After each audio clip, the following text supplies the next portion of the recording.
Alright, welcome to the Comp 411 highlight reel. The goal of this video is to provide a brief overview of everything we talked about in the course so that you can have an idea of what you might need to look at in terms of preparing for the final exam. So why'd we take Comp 411? Well, we want to demystify computers, figure out what's going on inside of these rocks we tricked into thinking. But a bigger goal we have is one that applies to computer science as a whole, and that is the power of abstraction. Kind of taking away the details and focusing on the main idea of what something does and going through more specific and more specific levels of abstraction so that we can figure out what's going on at the bottom so we can then go all the way to the top and look at the big picture. And this is what the big picture looks like. For an entire computer system, you're going to have the compiler, which actually looks at your instructions, the assembler, which then sends them to the CPU and allows them to interpret it in machine language, down to the ALU and everything that actually does the useful work in calculating the operations. In this course, we've surveyed a couple levels of program code. We start with high-level programs like in C or Java. In C, that's the highest level we look at. It gives us useful structures such as variables. Then we go down to assembly, where we're working with just registers and values in memory. And when that goes through an assembler, it all gets converted into machine language. What is a computer but a box that takes inputs and outputs and then does useful things with those inputs and outputs by sending it through a data path based on what control you send it. And it'll then use the input and output to change the state that's maintained and provide useful results.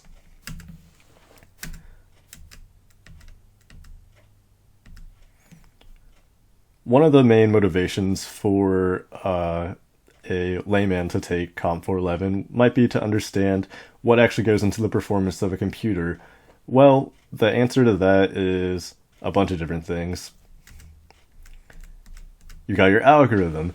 So the more efficient your algorithm is, the fewer operations are going to be executed. If you are doing a really inefficient algorithm that makes you do a lot of stuff you don't have to do, well, of course your computer is going to be slower than if you just wrote it more efficiently in the first place. You have your programming language, compiler, and architecture. Those determine the number of machine instructions you execute per operation because the programming language and compiler are going to actually determine what the computer does on a machine level. You have your processor and memory systems, so that's basically physically what's going on with your computer when it does everything, how fast that stuff can go. And then your I/O, determining how fast things can go in and come out. Our two main metrics for performance are latency, which is how long it takes for a task to complete, and throughput, which is how many tasks can be completed in a certain unit of time. Note that these are basically the inverse of one another. We've looked at what metrics can be used for determining performance. Oftentimes, you can have a certain performance, but it'll become a trade-off. It'll be more expensive to have a faster computer, or it'll take more power, something like that. And so what we usually see is these compound metrics that have some good value divided by some bad value. Performance is good, but spending more money to get it is bad. And so if we compare these two things for over many different computers and costs, we might end up getting a compound metric indicating which one is the best based on which value is the highest. So after you've divided the performance of all these different computers by the cost of them, which one will give you the most performance for your buck? Execution time is really how we're going to consider performance here. We noted before that what we look at is latency and throughput, and of course, the amount of time it takes for the program to run is going to depend on the execution time itself. And so what we really look at is the number of clock cycles it takes to run a program.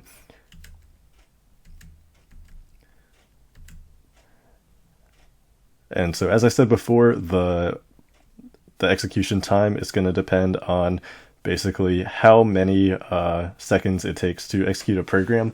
And we then take the inverse of that. And the reason for this is, let's say we have program 1, it takes 2 seconds to execute. We have program 2, and it takes 5 seconds to execute. Well, obviously, program 1 is going to be faster, but how much faster is it really? We take 1 over the execution time, effectively computing the inverse, and we see that P1's execution, or performance rather, is 1/2, and P2's performance is 1/5. So clearly 1/2 is bigger than 1/5, which makes sense because P1 is clearly faster than P2, so it has a better performance. And you can figure out the relative performance by taking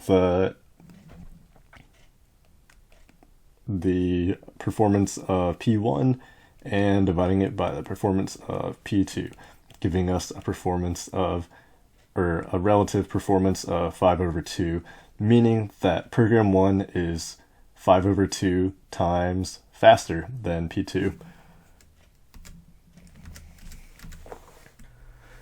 So during a clock cycle, you can have useful work done, and the clock cycle for a particular processor will always be the same amount of time. And so this amount of time is called the clock period, the duration of a clock cycle, and from this we can derive the clock frequency, which is 1 over the clock period, and that gives you the number of cycles per second, as it's effectively the inverse of the number of seconds per cycle.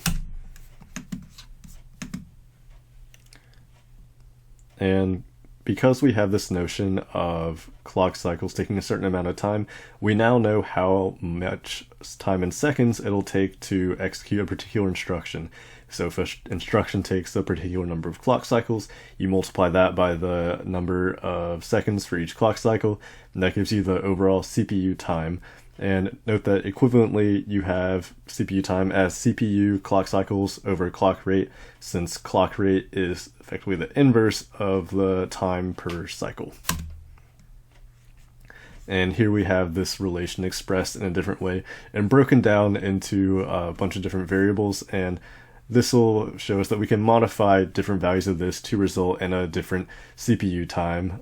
So if you increase the number of cycles, for example, that's going to take more CPU time and result in less performance, because taking a longer time means the performance is worse. So we know that a particular instruction will take a certain number of clock cycles, and a certain number of clock cycles will take a certain number of seconds. Well, let's say we have more than one instruction in our program, which most programs would have. We would then multiply the number of instructions we have times the number of cycles we have per instruction. And this basically goes into our original formula where we had the number of cycles. So instruction count times cycles per instruction becomes our new number of cycles. You multiply that by the clock cycle time, and this gives us a new formula which will determine the CPU time to execute an entire program, which is what we were talking about originally when we were talking about how performance is calculated, is the execution time of an entire program. Well, instruction count times CPI over clock rate is how you actually figure out the execution time. And MIPS, or millions of instructions per second, is basically another way of phrasing this. Instead of number of seconds per program, it's the number of instructions per second. So again, it's kind of an inverse of that, but a different measurement, and one you'll see occasionally. What this slide is really getting at is what I said earlier, and that is that by increasing or decreasing certain variables within this formula, you will result in an increase or decrease in performance. This slide tells you how exactly. I recommend you try to manipulate the variables yourselves to see how it does this. And so to sum all this up, a certain program requires a certain number of instructions. Each instruction will take a certain number of cycles, and each cycle will take a certain number of seconds. And we also have this notion of cycle time, number of seconds per cycle. We have its inverse, the clock rate, number of cycles per second. CPI, which is the average number of clocks per instruction. Note that so far we have assumed that each instruction will take the same number of clocks, and that's why we're calling it the average clocks, is because in practice this is not the case. Some instructions are computationally more expensive than others and will take more clocks to execute. And we have millions of instructions per second, so all these values can help us determine the performance. And this notion I talked about before is that each instruction will actually take a different number of clock cycles. And this shows us how we can compute that as a weighted average. So basically what we do is we figure out relatively how many clocks per instruction a particular instruction is going to take. And that's going to be dictated by the frequency of that particular instruction for the program as a whole. So if we say that we have a particular instruction that there are 10 of in a program of 100 instructions, and each instruction takes 3 clock cycles, well, that's 10 times 3, so there's 10 of these instructions, and it's going to take 3 clock cycles, but that's only 10% of the entire program, so we end up scaling down a little bit, and that's what this formula indicates. Finally, for the performance section, we have Amdahl's law, and that's the idea that if you increase a certain instruction type performance, there's still going to be all the other instruction types that don't have their performance improved. So you're going to have the time of the instruction sets that is unaffected. And so let's say we increase the speed up, take a limit to infinity, and make it so that we are essentially making a certain type of instruction have an execution time of 0. Even if you do that, you'll still have all of the instructions that are unaffected by this, and so you will still have a limit to how much you can actually improve your speed, basically. Alright, now that we're done talking about performance, we're going to talk about what's personally my favorite part of the course, and that is information representation. So the whole concept behind information encoding is that, let's say we have a certain number of things that we have to encode. In this case, it's 2 different symbols. Because it's just 2 symbols, a simple bit is sufficient to encode it. 1 bit allows us to have the value 0 or 1, and 0 can correspond to one of the symbols, and 1 can correspond to another.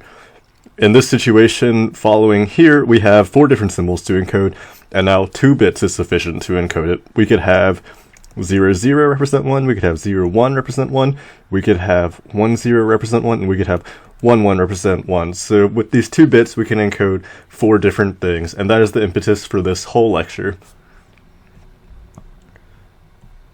The most common type of encoding that we'll see is fixed length encoding, in which case all symbols are encoded using the same number of bits. This is the type of encoding we used before, where we have a bit corresponding to each of the symbols, and each symbol takes the same number of bits to encode. However, we don't always use fixed length encoding, and in practice it's more efficient to use fewer bits to represent a certain thing if that thing appears more frequently. For example, if x is twice as likely to appear as y or z, what we could do is we could have a 0 represent x, and we could have 1, 0 represent y, and 1, 1 represent z. If you see them in a sequence, you would know that this is XYZ, because if there's a 0 as the first character, it has to be X. Y and Z all start with 1 and have 2 characters, so we know that this is going to be Y, and this is going to be Z.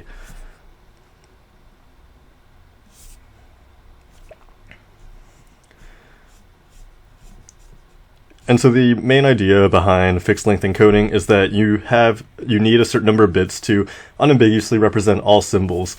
We see here that 1 bit suffices for 2 symbols, and as we saw in the previous example, 2 bits suffices for 4 symbols. And as it turns out, we can get a general expression to know the number of bits it takes to encode a certain number of symbols, and that is log base 2 to the m.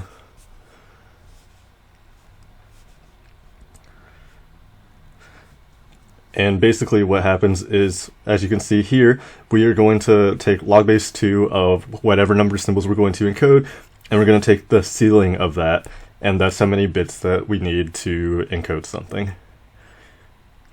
This slide is useful in determining how different powers of 2 works, because with bits, they're binary 1 or 0, and so each bit can represent 2 things, and as you add additional bits, you get another power of 2. So you should memorize the first 10 powers of 2. 2 to the 0 is 1, all the way to 2 to the 9th equals 512, and another useful one to know is 2 to the 10 equals 1024. This is particularly interesting because you have 2 to the 10th power, and that is almost equivalent to 1,000. And in reality, that's how we often think about megabytes and gigabytes. What it really is 1,024 bits, but sometimes we approximate to 1,000, and this is the reason why. And that's all well and good, but sometimes we have signs in our numbers. Well, one approach we can do for that is simply express the number in as many bits as it is we need, and then add another bit on the end to indicate positivity or negativity, with a 1 indicating negativity and a 0 representing positivity. And that's all derived from this formula, which you can see here. And the way that works is basically if -1 is to the power of 0, you get 1, and if -1 is to the power of 1, you get -1. And so that ends up just getting multiplied by the sum of all the other bits that are in binary in the number. But there's another way we can do this, and that is 2's complement. The way 2's complement works is that you have a range of certain numbers, and every number except for the front bit is going to represent a positive number. So going all the way from 2 to the 0, 2 to the 1, all the way up until you get to 2 to the n-2. And now for the bit on the very front, this is going to represent a negative number, and in fact it is going to be the number of the biggest magnitude. So you can say that effectively you can get any number from -2 to the n-1 to 2 to the n-1 minus 1, because what happens basically is you have this very negative number here, and then all the numbers you add up to it are going to basically get it closer to 0. And so, for example, if you had this number in 2's complement, this is going to be 4 bits, and so here you would have -2 to the n-1, n in this case is 4 because we have 4 bits, so we have -2 to the 3, that gives us -8. We add 2 to the 2, 2 to the 1, and 2 to the 0, because the rest of the bits are going to be positive, and so you effectively add 4, 2, and 1, and that gives us -1. So you can see that if we have all the bits set to 1 and the first bit is set to 1 as well, that means that as we add additional bits to it, they're going to take away from the negativity, but you still get a negative number in the end. And the idea behind that is that you can now represent a wide range between negative values of a certain number of bits and positive values. And here we have a formula indicating how exactly we get it all.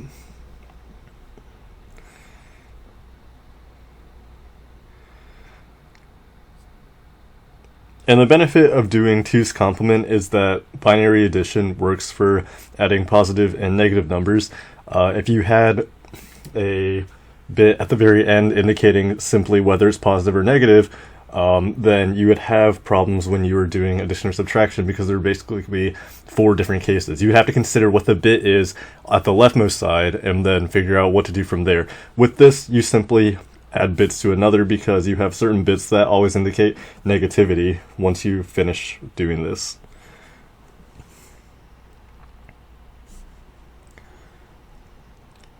And with 2's complement, we have this idea of sign extension, and that's the notion that, let's say we have a number that takes up 8 bits, but we want to be able to represent bigger numbers. Well, how are we going to convert this number in a bigger number of bits? Well, what you do is you look at the leftmost bit, and you simply copy that bit all the way down to the bit it is you want to represent. And this works because, remember, for 2's complement, the leftmost digit is going to be negative, and so you want to keep on adding the values that become between the leftmost bit and all the other bits. So for this, by simply adding more zeros, you are simply adding 0 to the product. But what about this negative number here? -2. Well, as it turns out, we can just add a bunch of 1s here. And what this does is it says, okay, well, it's still going to be -2 because this value here is going to be 2 to the -15, but we're going to add 2 to the +14, 2 to the +13, we're going to keep everything we had before all the way to 2 to the 1, and what we're going to end up getting is -2 still. I encourage you to do the math for yourself if you don't understand this. Fixed point representation is a method of encoding numbers in binary when they have some sort of decimal value following it. And what you basically do is you dedicate a certain number of bits to be the greater than decimal part, and you have another part representing the decimal part. And it's essentially just a continuation of, instead of stopping at 2 to the 0, you have fields that represent 2 to the -1, -2, all the way to however many bits you've decided to allocate to the decimal place. We can see in this example here that the maximum, if we have every bit set to 1, we'll have 2 to the 3 plus 2 to the 2 plus 2 to the 1 plus 2 to the 0 plus 2 to the -1 plus 2 to the -2 plus 2 to the -3 plus 2 to the -4. And what this gives us is 8 plus 4 plus 2 plus 1 plus 1/2 plus 1/4 plus 1/8 plus 1/16. And what this ends up getting is 15 point, I don't know the exact number, I suspect it's 0.925 or something.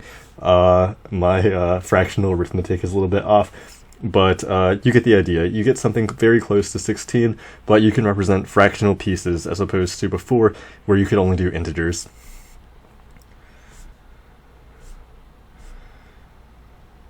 And you do the same thing here with when it comes to assigning them, and you basically just implement everything in 2's complement, where the leftmost bit is going to represent a negative coefficient once again. So if we were to do the same example we did before, where every bit is set to 1s, this time what you would get is -2 to the 3 plus 2 to the 2 plus 2 to the 1 plus 2 to the 0. You get the idea, but that would give you -2 to the 3, which is -8 plus 4 plus 2 plus 1, and what this gives you is -1 plus some decimal. And so you can see here that we are able to represent a range of values with fixed point, but in 2's complement.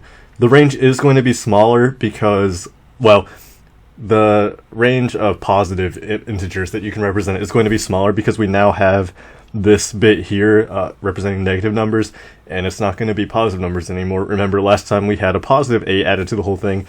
Now we have a -8 instead, and so even if this bit is set to 0, well, you're still just going to have this stuff added together, which is going to be less than you could have had if that was a positive bit, but it allows us to do negative numbers, and that can be pretty useful.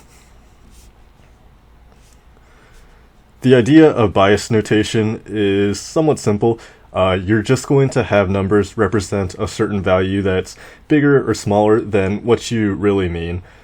And so, for example, let's say, using the example here, that we want to represent the number 87. Well, what you end up doing is you end up adding 87 plus 127, and you get that number in binary, and that's how you represent it. But when you run a program that will then look at the numbers in this interpretation, it'll know, okay, I have to subtract 127, and what I really mean is 87. And the advantage of doing this is you actually don't have to deal with all the signing. You just offset everything by a certain value, and that'll get you the number you actually meant. Floating point is a format of number that lets us do things in something kind of similar to scientific notation. We have a set of exponents where the exponent is going to be 2 to some exponent, and then you multiply it by some normalized fraction. So when I say a fraction, I mean 1 point something, and effectively by doing 1 point something times 2 to the something, you can get a pretty inclusive large range of numbers. So we know how to represent information now in terms of bits and bytes, etc., but what are we actually going to do with it? Well, let's see. So this notion of a general purpose computer is known as the von Neumann model. And the idea is that you have inputs and outputs, and they go into the central processing unit. The central processing unit can then go and do some sort of useful work with the operands you send in via input, and perhaps it'll add them, or do a logical AND, or something like that. And they can store the result in memory somewhere, and you can end up getting some sort of useful output from all that. And the way it does that is with instructions.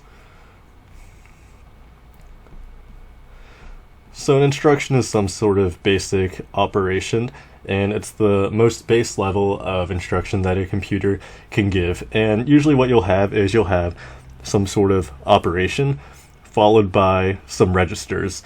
And what is a register? Well, it's basically an easily accessible bit of memory that you can read to and you can write to. And with that, you can do pretty much everything you need as long as you can then store the values in registers into memory. Typically what you have is you have a destination operand indicating what register you want your final result to go into. And then you have your source operands, which indicate what operands you want to give the product that goes into the destination. And the operation is usually what determines what actually happens between these two source operands. We also have the notion of an immediate operand. Sometimes when you're doing programming, you don't necessarily want to just add the value of two variables together. You might want to take a variable and add one to it or something. And that's what having an immediate operand will let you do, is you have just one source operand, but you can do some sort of useful work with the immediate operand and the source operand that you do have. In this case, we're adding the immediate to T1. So you're going to take T1 plus 1 and store the result, as always, in your destination register, which is T0. In general, the first register that's listed is going to be your destination register.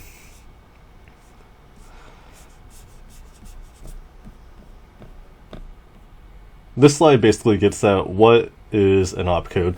Well, an opcode is basically encoding of what actually is going to be sent to the computer in machine language, but it's something that's a little bit more semantically easier for us to read.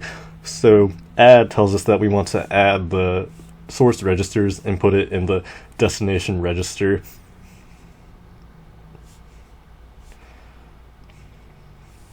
And the way that this is all structured is that instructions and data are all stored in a common memory. So when you write a program, basically what happens is you take the entire list of instructions and you put them in memory somewhere, and you have something that keeps track of what instruction you're on called the program counter, and generally it'll just go from one instruction to the next in a sequential order.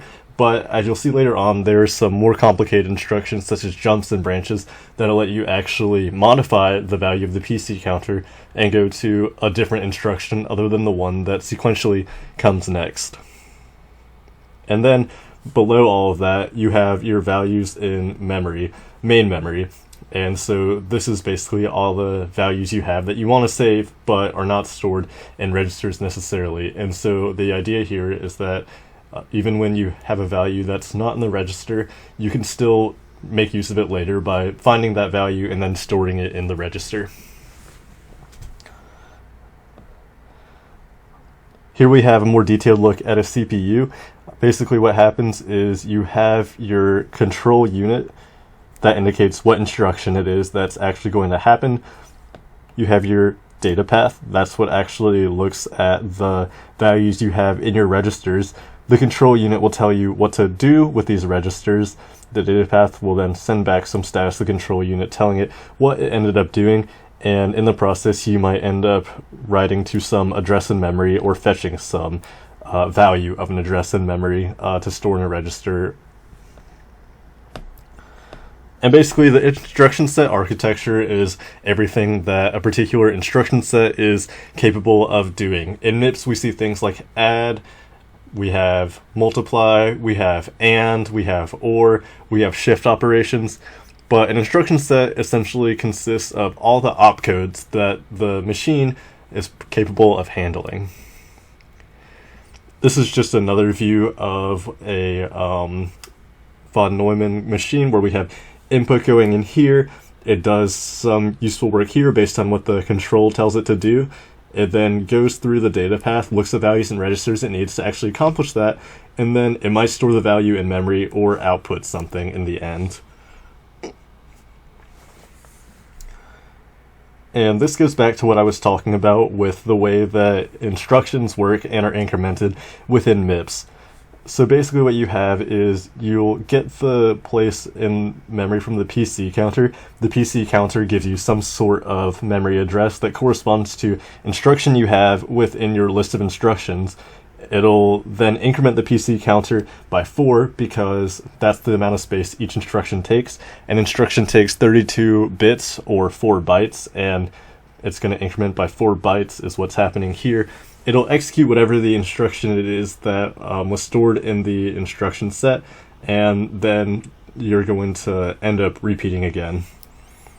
And here you can see that the basic idea of registers is that it's a small scratchpad of frequently used or temporary variables, and the way you represent it is with a $sign followed by the register number or a register name. Each register by convention has a name that's assigned to it, and each register typically does something or is used for some specific purpose. For example, the RA register is used to store return addresses by convention. But it's important to note that from a conceptual level, each register is basically just a series of 32 bits assigned to a variable. It's kind of like variables you would have in higher level programming languages, but you only have 32 of them. This slide goes into how exactly bits and bytes are addressed or organized in Mips. You can see that we have each block of 4 bytes in a row, and then within a column you have 4 bytes, and you can then further divide these into other groups. You can see just one of these is a byte, 2 of them is called a short, and then 8 of them is called a long. And the reason why this is relevant is that the smallest really addressable thing you have in Mips is a collection of 4 bytes. So when you do addressing in Mips, it basically has to be a multiple of 4 each time, because each address here corresponds to 4 bytes. And so that's important to keep in mind, and that's why your addresses always have to be a multiple of 4. This goes into some things I was saying earlier about registers. There are 32 named registers, numbered from 0 to 31. I like to joke that there's a $sign in front because it's a cache register. But these are the operands of all the ALU instructions that you're going to end up doing, whether it be add, logical AND. Those values are always going to come from registers, and if not from a register, then from an immediate value. And the reason we have registers is because going to and from memory is expensive. You have to go and actually get the value out of the memory address and then store it in a register, and that takes much more time than it would take if you actually had the value in a register itself. So for any sort of scratch work you do when you don't have a value that's going to need to be preserved for a long time necessarily, you're going to want to store that kind of value in a register. We'll see here that most registers are just conventional, and you're supposed to use them for a particular thing, but there are 2 registers that have specific side effects, such as managing operating system level things, and we'll see that later on. And 26 are available for general use, meaning you can use them for whatever, but you're really supposed to use them for specific things, as I was saying. Here we go into the 3 different formats of instructions. I noted that each instruction consists of 32 bits, but we can then subdivide those 32 bits into some sort of breakdown of useful information. For R-type instructions, you're going to end up making use of the opcode, indicating what kind of work you're going to do, your 3 registers, your source, your second source, and your destination. You have a shift amount field in case you're doing a shift operation, and you have a function field which can further specify what operation it is you want to do beyond just the opcode. You have an I type. The I here is for immediate, and so you'll note that this is different from the R type instruction because it has this 16-bit constant. And you'll note that we don't have an RD register anymore. That's because we only need 2 registers to do things. We need the source register, which we'll do some work with in conjunction with the 16-bit value, and then you have the T register, RT.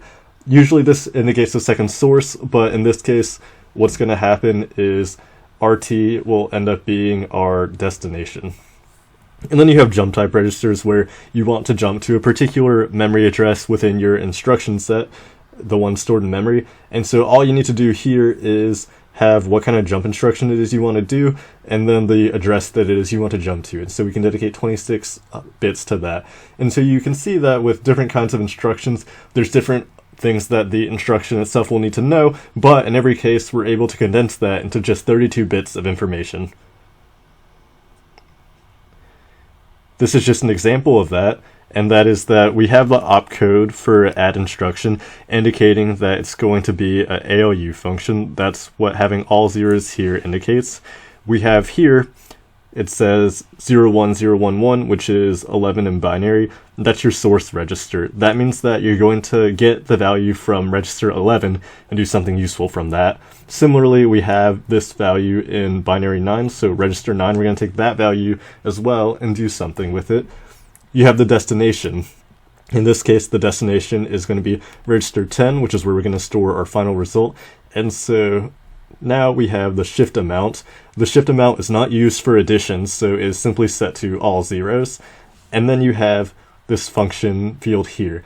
It's set to basically 1000, which the computer knows is going to be add. And so the end result is you have an instruction in just 32 bits indicating that what we want to do is we want to have register 11 plus register 9 and store the result in register 10.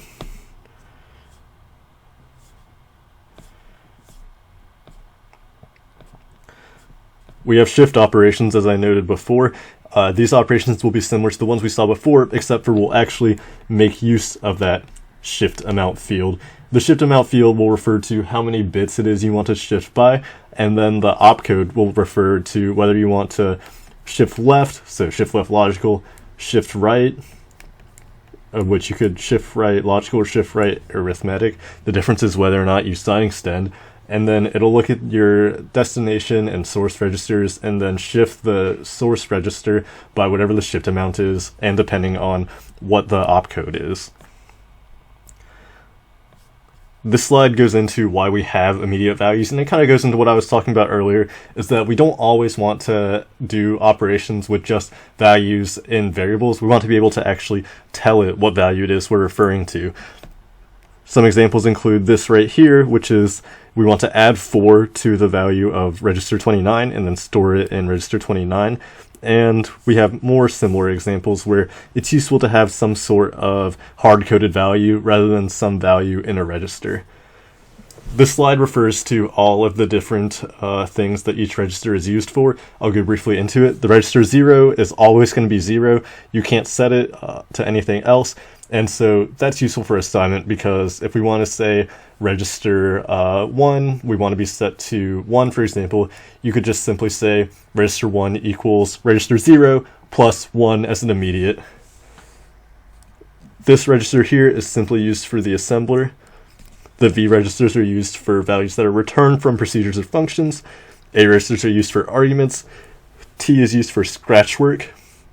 S is for values that you want to save across procedure calls. We have more temporary variables down here for registers.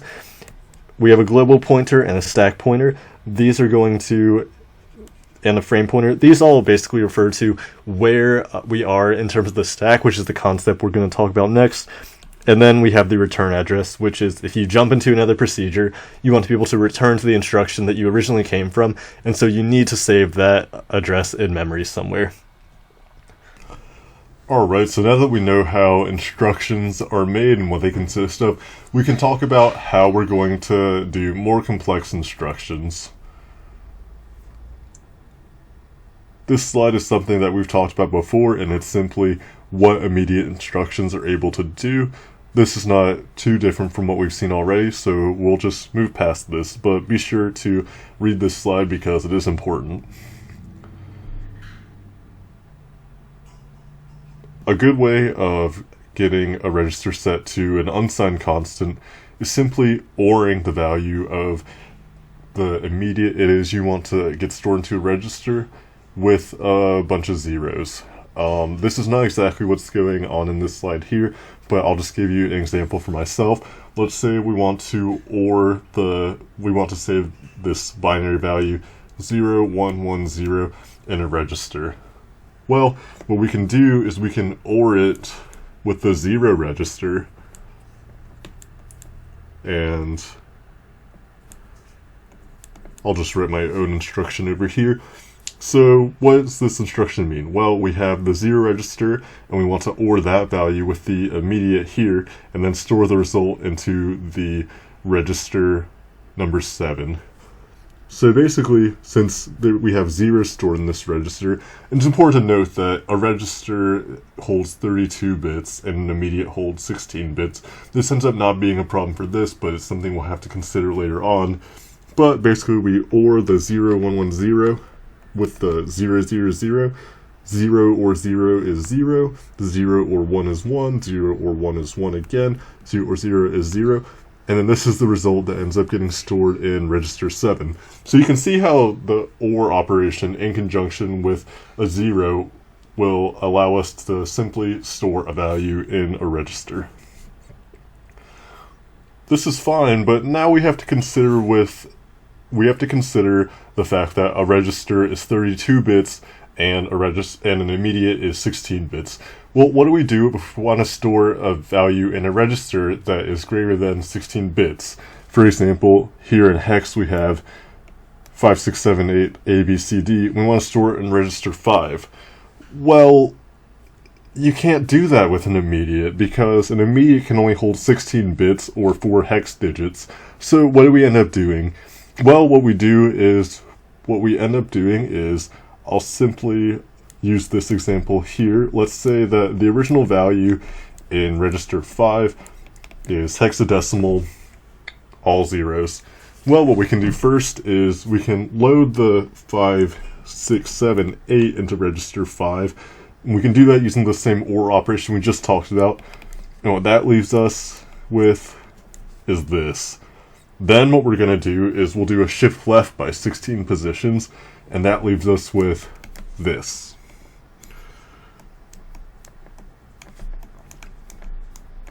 Then we can use the same OR I instruction that we used before and OR this whole value here with A, B, C, D. It's not as obvious what is going on here as it would be if everything was in binary, but just trust me, and you can see for yourself if you work it out, that if you OR these two values, you get hexadecimal 5, 6, 7, 8, A, B, C, D. So in order to load a 32-bit constant into a register, what we really need to do is 3 separate instructions. We have to do an initial add I, we then have to shift left, and then we have to add I again, or do an OR with the old value like I suggested we do in this example. This slide gets at the main problem behind that, though, is that if you do an add I, you can end up getting a problem if the constant that you end up adding in the second part is negative, because then it would be sign extended, and that sign extension would propagate all the way through and affect the bits that we had already shifted left. And so this slide gets to what I was talking about before, which is that we actually want to load things into the upper 4 bits and then simply OR that value with the part that you want in the lower 4 bits. And the combination of putting things in the top 16 bits is so common that there is an instruction called load upper immediate, LUI, that does exactly that. And what that essentially is it combines the instructions we saw before to do one other thing. And this is not an instruction that's actually supported in the Mips hardware, but the assembler will know that when it sees LUI, what you actually mean is an add-I followed by a shift left logical. And so we can get some pretty powerful pseudo instructions by combining instructions that already exist. So we've seen what we can do with the values stored in registers, but there are going to be more values that we need to use beyond that sometimes, values that are stored in memory. And we're going to talk about now how you actually do that. This is the load instruction, and what the load instruction does is it takes the address stored in RS, so basically you put the address in RS of the value you want to get out of memory. You can add some immediate to that value, and that immediate is known as an offset. So let's say you are going to get the value at register 1,000,000 or something. You can store the value 1,000,000 in register RS, and then you can have an immediate of 4, and then it'll basically say, hey, I'm going to add RS, I'm going to add the immediate. The value we're actually going to get is from the address 1,000,004. And then it'll end up storing that value into the RT register. Similarly, we have the store instruction, which does functionally pretty much the same thing. We have the same stuff going on with the immediate and the RS register that you add together and get the actual address that you want to store the value in, and then you store the value of RT into the address that it is. The most common thing that we're going to load and store is an entire 32-bit word or a collection of 4 bytes, but you can also do it on a byte level by the load byte and store byte instructions. And the benefit of doing this is that the address doesn't have to be a multiple of 4, so if you want to get a subsection of a word in memory, then store byte and load byte will be useful for that. And so by convention, data is stored in memory, not in registers, and we have to, if we want to use those values, you have to put them into register first before you can actually make use of them. And then you can do some actual work with them and get a value, but if you want to store that value in memory, you then have to explicitly use a store operation to say that you want to put it in memory afterwards. So that's what's going on here, is that the memory addresses are assigned to compile time. You have to load the values out of memory in order to use them and do useful work on them, and the operation is done on the values in the registers, and then what you end up doing is putting the value back in memory. And here we have an example of some C code and how that would translate to Mips. We have this notion of branch instructions, and what a branch instruction basically is saying is that we're going to see if some condition is true or not, and if the condition is true, we're going to jump to an address indicated by the offset value that we have here, but if the thing is not true, then we're simply going to go to increment the PC counter as we normally would. And there are 2 basic types of branch instructions, branch if equal and branch if not equal. So the way these instructions work is it looks at the values of RS and RT, it compares them, sees if they're equal for BEQ, sees if they're not equal for BNE, and then decides whether it's going to jump to the instruction indicated in the immediate based on the result.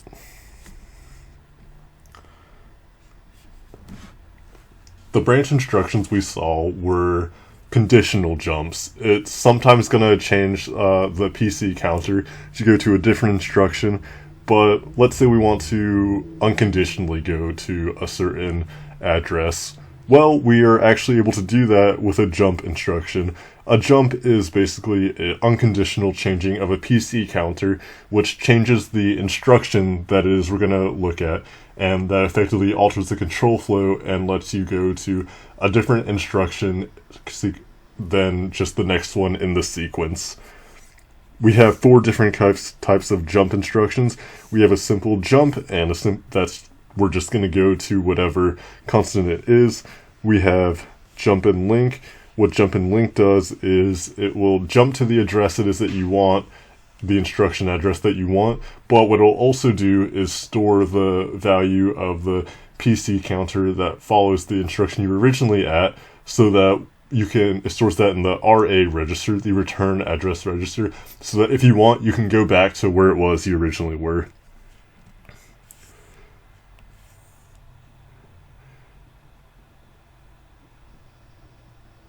And here you have different variants of jump. I think I might have said exactly what they do a little bit incorrectly, so I recommend you consult the book for what specifically the different jumps do.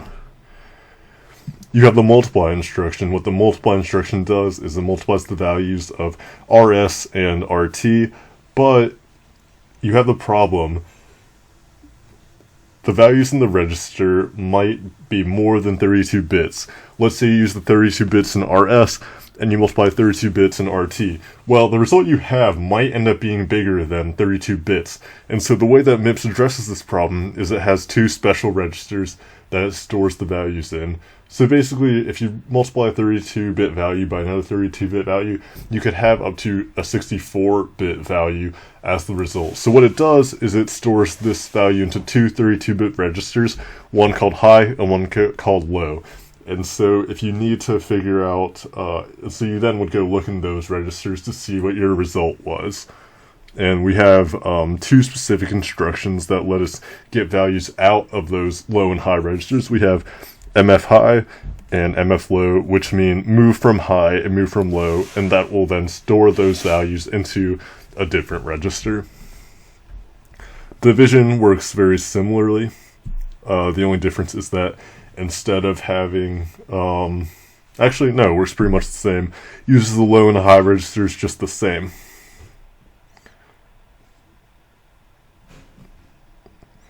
We have the instructions SLT and SLTI. What SLT stands for is set if less than. So kind of similar to the branch instructions, it'll look at the values of register it'll look at the values of the register RS and RT, it'll compare them, and then what it does is if RS is less than RT, it will set if less than. What that means is that it'll set RD to be 1 if the condition is true. Set if less than immediate is the same thing, except for instead of comparing 2 source registers, we compare a sourced register and assign extended immediate.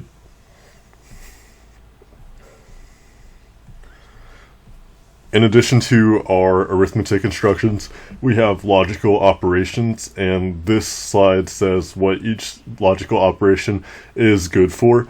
And we saw earlier that the OR operation is good at storing bits into a particular register, but if we read this slide, we see that AND is good for masking off groups of bits. You can see with this example, we set the lowermost 4 bits of this number that we're ANDing to 0, basically indicating that we don't care what these 4 bits are, we're going to ignore them, and then it ANDs the all ones here with these ones, and you end up basically isolating these 4 bits of your original value that you then ANDed with another value in order to isolate those bits. And you can sort of see similar stuff going on with the rest of them, but it'll behave a little bit differently.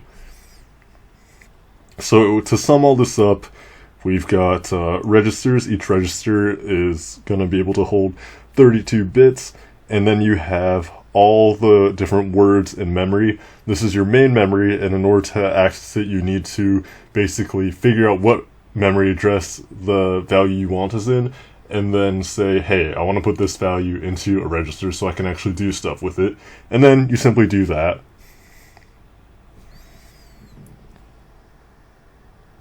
And then here is basically a big old chart decoding what all the different opcodes mean and what they, how you would write them, what they mean in pseudocode, and just additional comments about what you need to do in order to use them.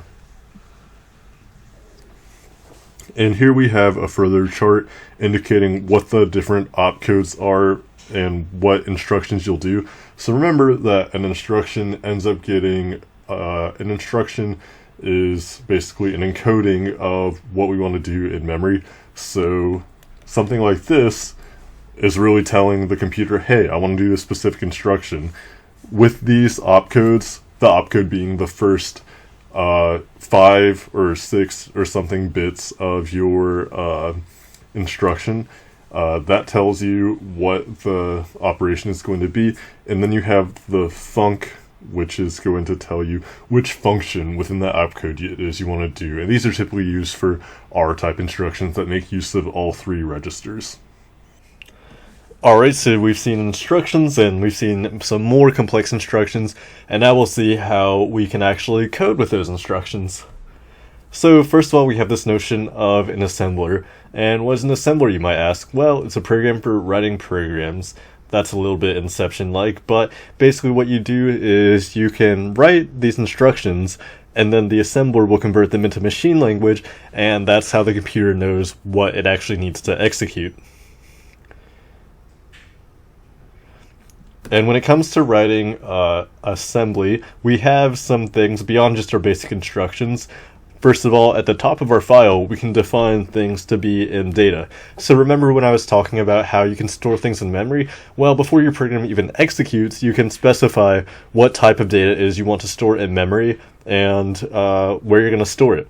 That's what this data thing is here, is you can specify what memory address you want the data to start at.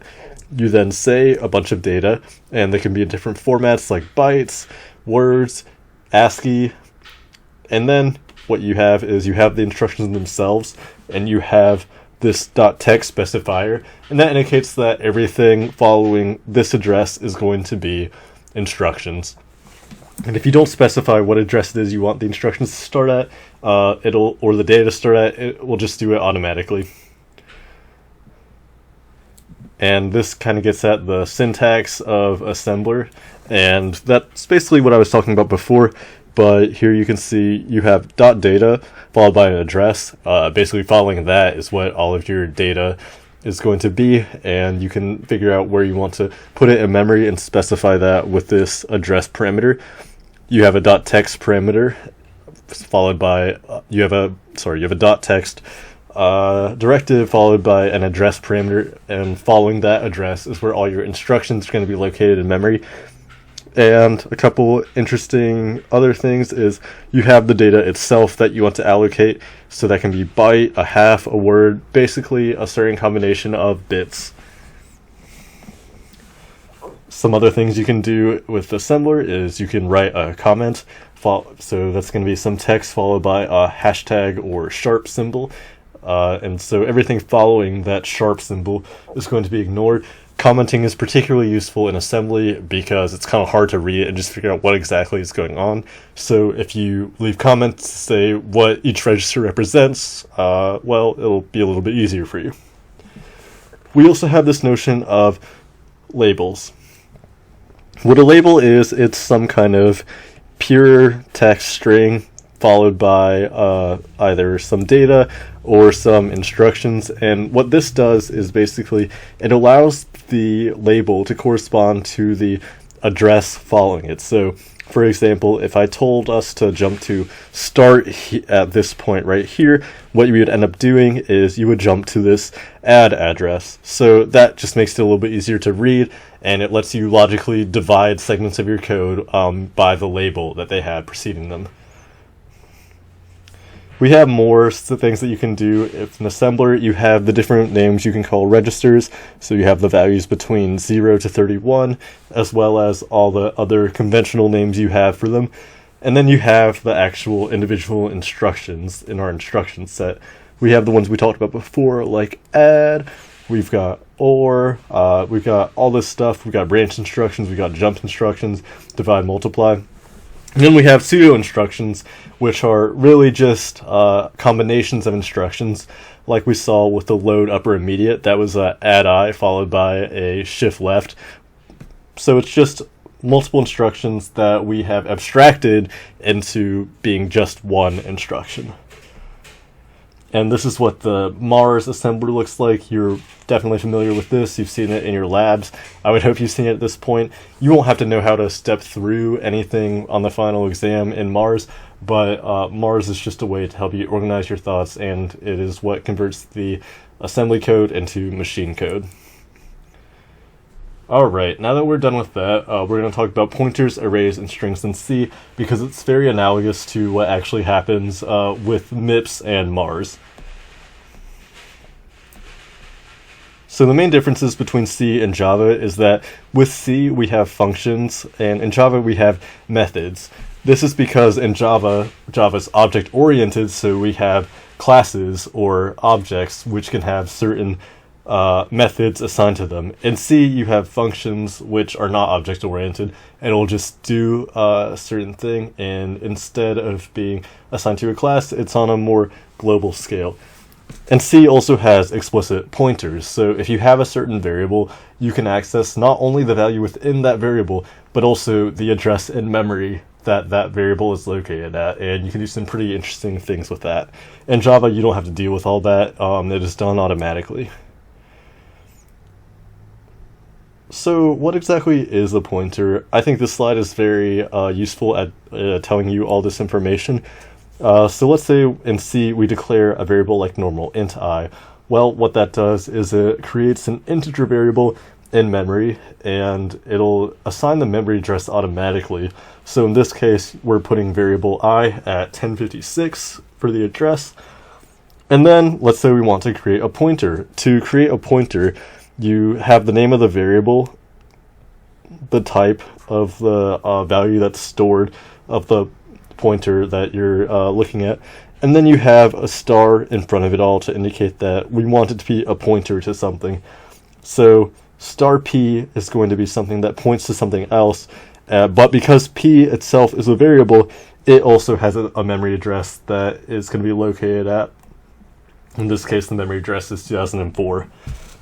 And then, if we want to actually get the memory address of a particular variable, you assign to a pointer ampersand followed by the variable name, and what this does is it gets the memory address of I and stores that memory address in P. So you can see that we look at the memory address of I, and then we store it in P, and so P is now a pointer to I, and the value of P is the 1056 memory address.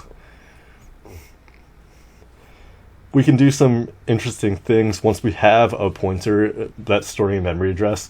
So we can directly reference an object, and what referencing an object means is we're going to get the memory address of that object and store it to a pointer variable. And that's what we saw on the previous slide when we stored the value 1056 in the pointer variable P.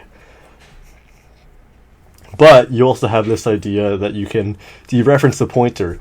So we have the memory address 1056 stored in star P. If we took the variable P and said star P, what ends up happening is it'll say, okay, we want to get the value that's stored at the memory address 1056, and it'll then go look at what the value of I is. The value stored in I is 5, based on what we've done in this example. And actually what we're doing is we're dereferencing P here. And remember that by dereferencing, we are then getting access to the actual value, and you assign that value to 5. And because we are storing the value 5 in the variable that has the address of the pointer P, we're basically saying that at the address stored in P, 1056, we are going to assign the value 5. So that's what's all going on here. With dereferencing, you can do simply not just a simple value, but you could also actually add things to that value. So for example, if you have a particular memory address stored in a pointer, you can then add to that pointer, and you end up with getting a new memory address. And that's how arrays actually work, is that you have a particular memory address, and that's where everything starts, but you then allocate a sequence of those memory addresses, and you're going to store values in them in sequence. So we see, as a result of that, you could have A0 representing star A. So basically what we're saying is the memory address A plus 0 is going to represent the memory address that we store a value in, and that's the starting address of an array.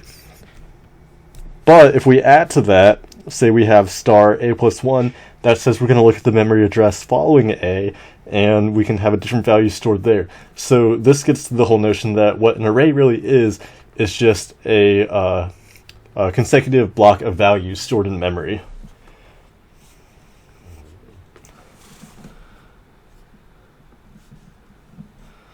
This whole slide really just shows you how you can do arithmetic with pointers and do things with the object size. It's kind of important to know, but I'm not going to walk through it. So, in summary, with C and machine world, pointer is just a memory address. It says where a particular object or variable you have is stored, and you can dereference that pointer to get the value that's actually stored in the object. Now let's talk about strings a little bit. There's no string type in C, and that's because what a string really is an array of characters, a bunch of characters stored consecutively in memory. And remember that all strings in C are followed with a terminating null character, so the null terminator is interpreted as a /0 character, and what that does is that indicates that the string is over, this whole block of memory addresses is done, we have finished the string.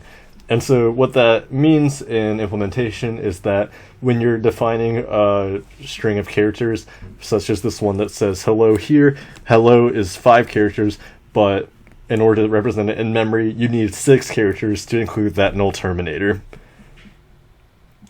There are a couple different ways to define strings in C. You could either specifically say that, hey, we want to declare a array of 6 characters for hello and the null terminator. We could not specify how big we want the array to be, but we say what we want to store in it, and the compiler will know how big of an array it needs to create. Or you could create an array of strings, so a 2D array basically. Another way you could do it is decide at runtime how big the size of the variable is that you need to allocate space for.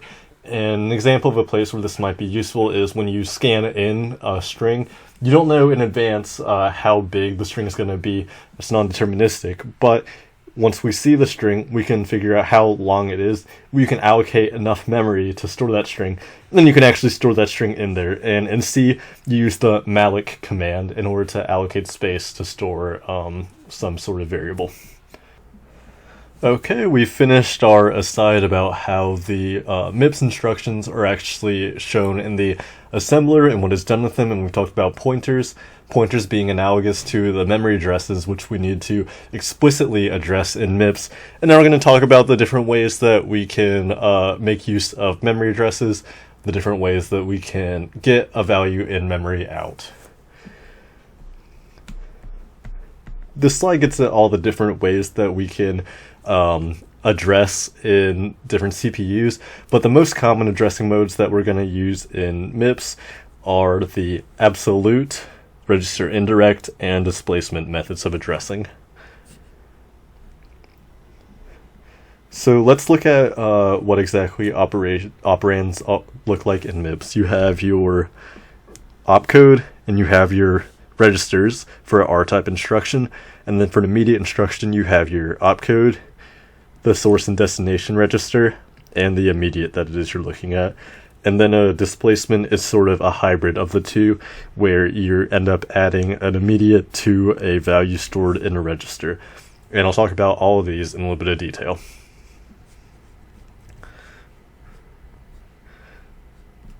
So the first method of addressing we have is direct addressing. This is when we know basically exactly what location in memory it is we want, and so the way that ends up looking is you have X, meaning the address you want to get out, and you simply add the 0 register to it, and then store the value in that address in some register. So essentially what this is saying is we have some memory address X, we're going to add 0 to it, which gives us that same memory address, and we're going to look at that memory address and store the value in memory somewhere.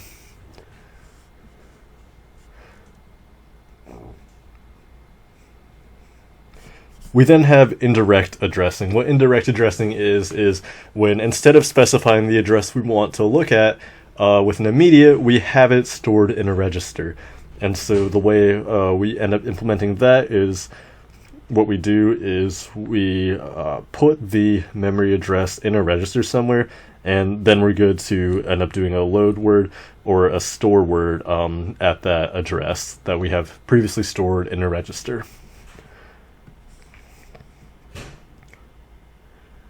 This is a slide talking about the LA pseudo instruction.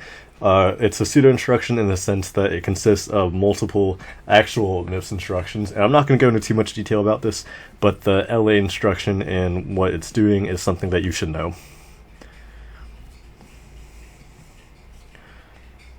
And finally, we have displacement addressing. Displacement addressing is akin to the idea of an array, where we have an array stored in continuous bits in memory, and we can say, hey, we want to look at the item that's 5 after the starting position. That's all displacement addressing is it makes use of an immediate value as well as address value that is stored in a register. So it gets the memory address out of a register and then adds the immediate value to it, and that's the value you end up loading or storing a word into for a register. Alright, and we are now at the final stretch of the material that we talked about before the midterm, and this is ultimately what I would consider the most challenging and important part of the class, procedures and stacks. So what exactly is a procedure?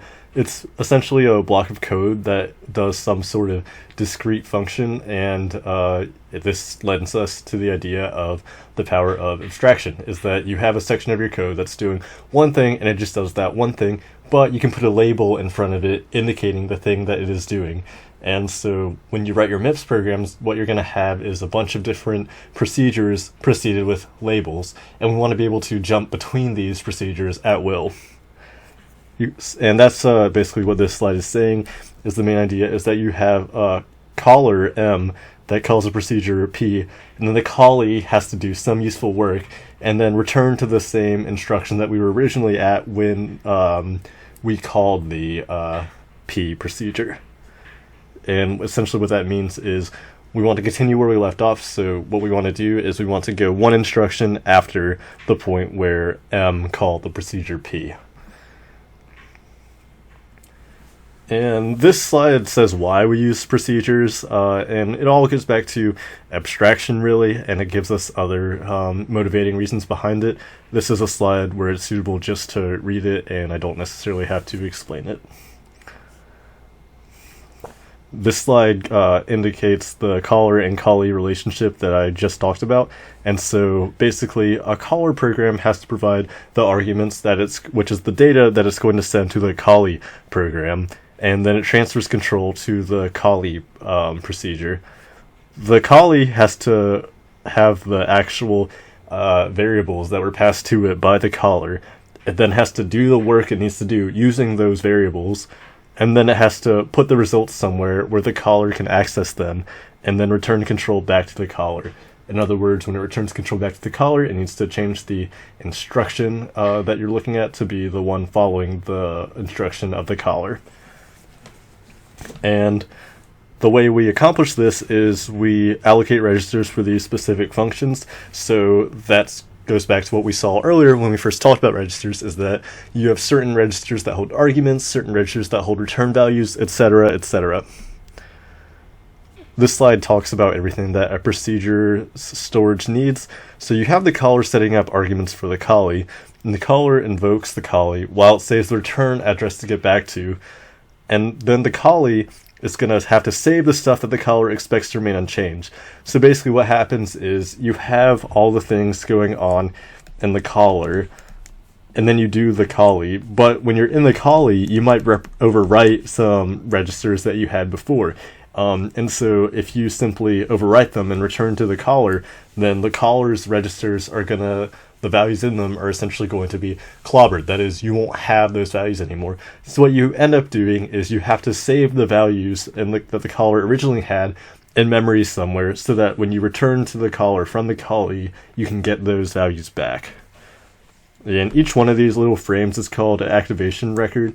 Another way you can think about it is as a scope chain. Basically, within each invocation of a function, there is a certain number of variables and their values that the function itself has access to.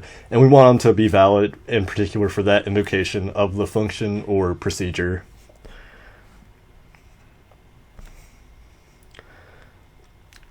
This slide sort of gets at the idea of recursion, and that is when you do a call recursively, what you're really doing is you're adding another activation record with its own scope and variables to the stack. And then eventually you'll reach a base case, and you'll remove activation records from the stack and restore the values that were there before the Callee function was called by the caller. And eventually the entire stack will unwind, and you'll be left with your return value.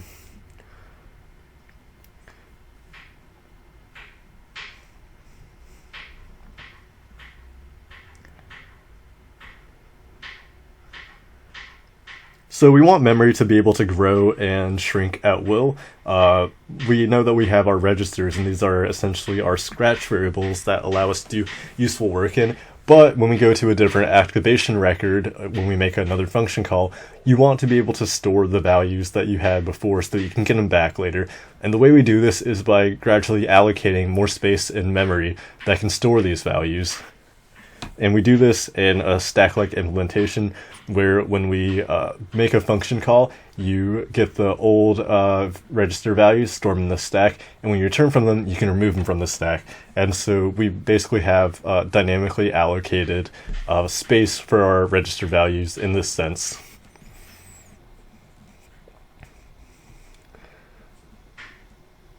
There are some conventions that the Mips stack is going to follow.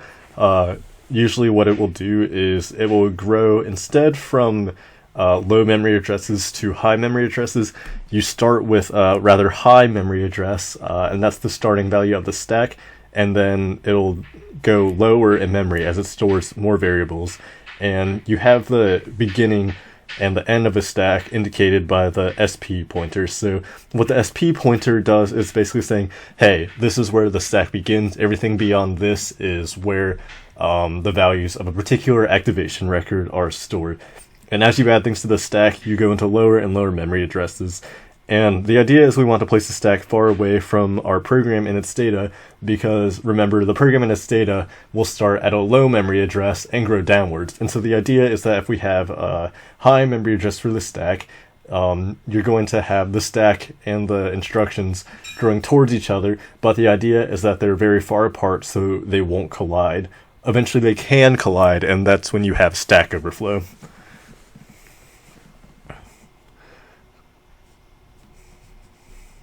This slide indicates that there are a couple things we need to do to manage the stack. There is allocating data, and remember, the whole idea of a stack is you have consecutive memory addresses for which you're storing values in registers. And what we have here for allocation is we basically subtract a certain value from the stack, indicating the amount of space that we want to add to it. And the reason why we subtract a certain number of bytes to be allocated to the stack is because we start at a high address and we gradually move towards a low address. So when we decrement the stack pointer, what we're basically saying is we want to add more values to the stack. And conversely, for deallocation, you end up adding values to the stack saying, hey, we don't need this stuff anymore, so we're just going to decrease the size of the stack. And we do that by changing the stack pointer to be a higher number and effectively being closer to the ending number of the stack, which is a high memory address. And you can push values onto the stack by using a store word command to store values in there. What this is doing is it's allocating space in the stack and then putting the value you want to store in the place where you've allocated memory. And you have the opposite, which is you want to pop the value of the stack. And that means you don't need that value anymore. You take the value that's currently in the stack, you put it in a register, and then you can decrease the size of the stack. And we noticed this notion of a stack pointer register before, indicating how big the stack is. So basically, the ending address of the stack. And the way we implement this in practice is we use certain registers to keep track of that. In particular, we use the frame pointer, the stack pointer registers, and together these two act as the bookend to the activation record. Another important feature of the stack is that whenever we call a procedure, we're always going to store the memory address of the caller function, well, the memory address of the instruction following the caller function in the stack, so that we can then navigate to that return address once we're done doing all the work in the Callee function. And here we get into the conventions of what exactly needs to be saved. Anything that a Callee touches has to be saved, because if a Callee modifies some register value, you're not going to have it anymore in the caller when you return to the caller. So it's important that you save those values so you can restore them and use them again. Another option we have is that the Callee can access everything. But what we end up doing in practice for Mips is we give some scratch registers for the Callee to use, and if the caller needs to use them again, it'll have to preserve them. And these are our temporary, or T, registers. And then we also have some registers that by convention, the caller is going to call the Callee function, and then we know that the Callee is not going to mess with these values. And these are all conventions, so it's important when you're programming to make sure, hey, if I write a Callee function, we need to make sure that we're not going to overwrite any of the values in the S register. Note that you could overwrite the values in a Callee function, but you have to follow these conventions in order to make sure it's not to. It's not like a guarantee that the Mips programming language guarantees or anything like that. Here we have a graphical representation of a stack framer activation record. We note that the frame pointer here is where a particular activation record is going to begin, and the stack pointer is where it's going to end, and everything in between is going to be that particular activation record's variables. This slide indicates additional things we'll have to save beyond just the frame pointer and the return address. So that includes temporary registers, local variables, and basically anything that we want to preserve. And there's a convention for how we do this. We're going to start with the return address, so we always know, and the reason for that is that as you restore values in a stack, you're going to start with the ones here, and as you decrement and remove values off of the stack, you'll work your way down.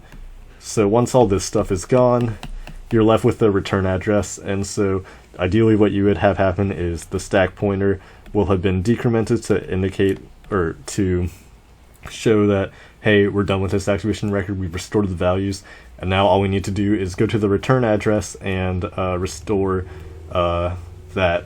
Since all the values in the stack are restored, we are now free to restore the instruction that we're at to be the one in the return address.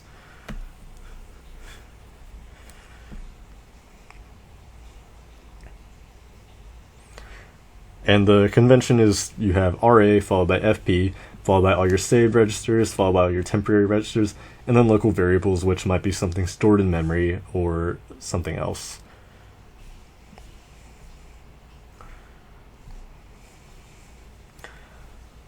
And this is what it looks like when you have a caller and a callee together, is you have all the caller's variables up here. They get placed on the stack when you make the call so that they end up being preserved, and then you can actually do the useful work within the callee, and the callee will then make use of all of this stuff down here. It's important to make note that you don't necessarily know the number of arguments that the callee is going to need when you make the call from the caller, so that's something you need to consider when you're writing your code. And you've done your Mips labs before, so you know that actually managing the stack is somewhat complicated, and it's something that is kind of hard to do in a video lecture, and it's really gonna lend the best understanding of it to you if you actually do program in Mips and figure out how everything ends up getting preserved and restored. Hopefully you'll have done all the labs and you'll understand this. This is just a brief overview of all that, but we have a contract between the caller and the callee that states that the caller has to preserve all the temporary registers that it wants to survive subsequent calls in its stack frame, because if we don't save them, then they can be overwritten and then you won't have the values anymore, and that'll mess up with your program logic.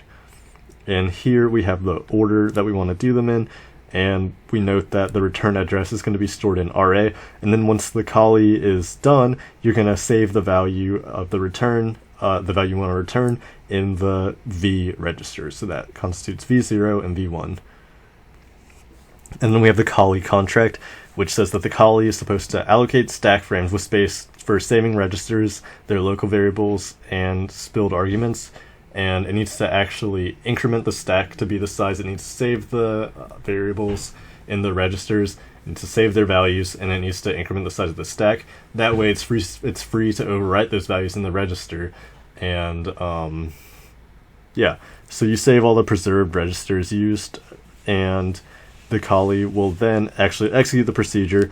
It'll put its return values in the V registers. Then it'll restore everything that it originally did at the beginning of the procedure call. So it'll restore the values in the stack. What was originally in a particular register will be gotten out of memory, and you'll be able to know where it is in memory because you decided where to put it in memory when you were allocating space in the stack. You deallocate that space, change the stack pointer to be its original value, and you can return to the caller using the memory address indicating the instruction stored in the RA register. And this just sums up everything in that you need a caller and a Callee contract in order to make sure that your variables are being preserved between function calls. And that takes us to the end of everything. I went kind of fast and loose with some of this stuff and may not have explained it the best way possible. If something doesn't make sense, make a comment and I can potentially make a video addressing that particular subject in more detail. But the goal of this video was for you to get an idea of things that are the most important and things that you should know for the final exam. So even if something didn't make sense when I was explaining it, I would encourage you to go back and look at it. And if nothing else, the slides in this video are slides that I consider to be the most important of the class and are things that you should particularly focus your efforts on when it comes to studying for the final. But thanks for watching this video. I hope it was helpful, and please give me feedback on it. I'm going to make another one for the content post-midterm over the break.